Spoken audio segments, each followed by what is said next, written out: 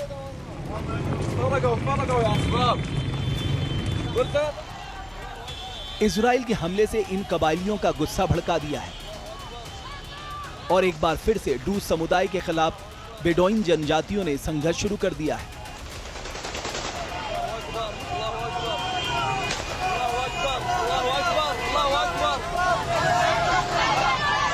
मंगलवार को सीजफायर लागू होने के बावजूद बेडोइन कबीले के हथियारबंद लड़ाकू ने ड्रूज समुदाय को चारों ओर से घेर लिया।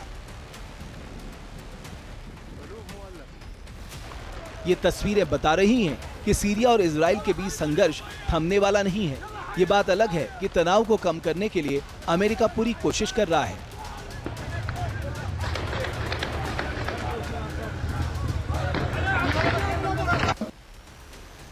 सीरिया के अंतरिम राष्ट्रपति अहमद अल-शरा ने भी कहा है कि उनकी सरकार ड्रूज समुदाय की सुरक्षा के लिए प्रतिबद्ध है। हालांकि इजराइल के हमलों से अल-शरा बेहद खफा है। अल-शरा ने नेतन्याहू को चेतावनी देते हुए कहा है कि सीरियाई युद्ध से नहीं डरते हैं। ऐसे में इजराइल की सेना और नेतन्याहू सरकार अपनी हद पार न करे।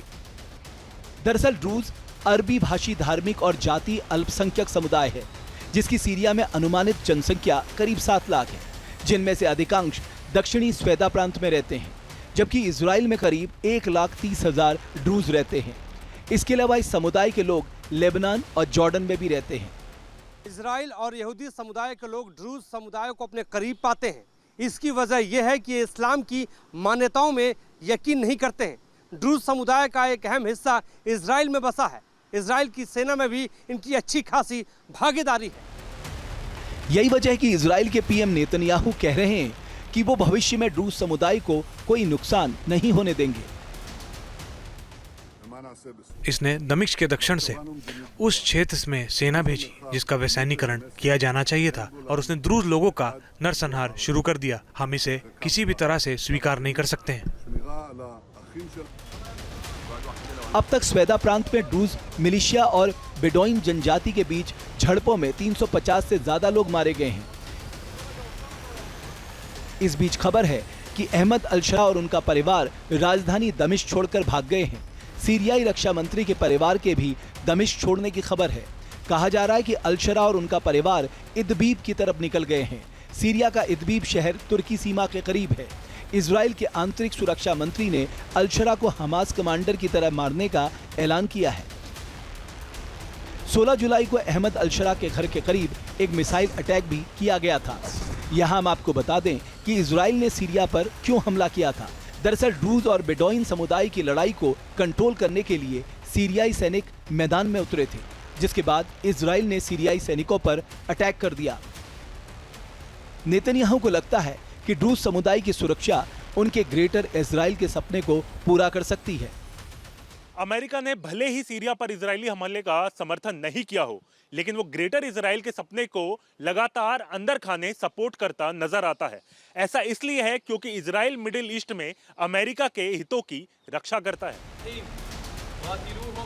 मिडिल ईस्ट की सियासी हलचलों पर नजर रखने वालों का मानना है कि इजराइल से तनाव सीरिया में नई सरकार के सामने बड़ा सुरक्षा संकट बनकर उभरी है।